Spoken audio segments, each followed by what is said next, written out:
الحمد لله وكفى وسلام على عباده الذين اصطفى.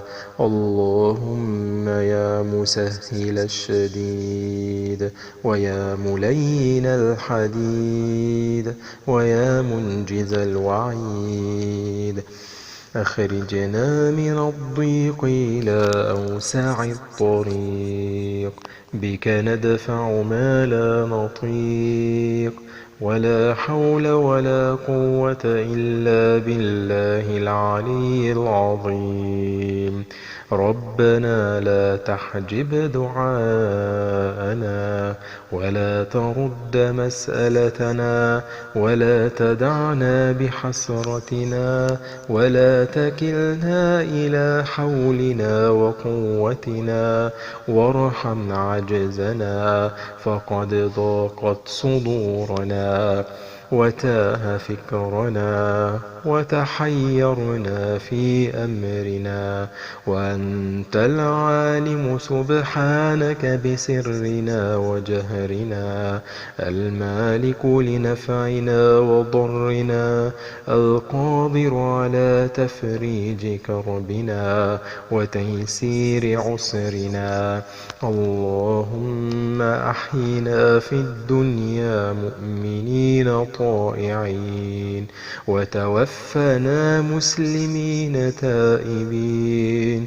اللهم ارحم تضرعنا بين يديك، وقومنا إذا اعوججنا، وأعنا إذا استقمنا، وكن لنا ولا تكن علينا. اللهم نسألك يا غفور يا رحمن يا رحيم أن تفتح لأدعيتنا أبواب الإجابة، يا من إذا سأله المضطر أجاب، يا من يقول للشيء كن فيكون. اللهم لا تردنا خائبين، اللهم ولا تصرفنا عن بحر جودك خاسرين، ولا ضالين ولا مضلين، واغفر لنا إلى يوم الدين برحمتك يا أرحم الراحمين. اللهم ارحم موتانا وموتى المسلمين.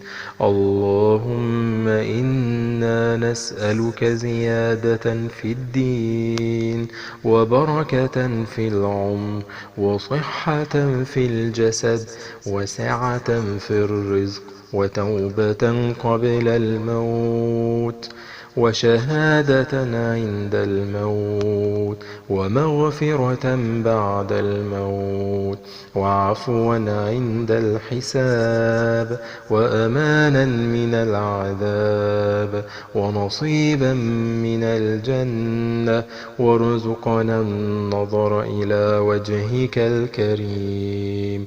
وسبحان ربك رب العزة عما يصفون، وسلام على المرسلين، والحمد لله رب العالمين.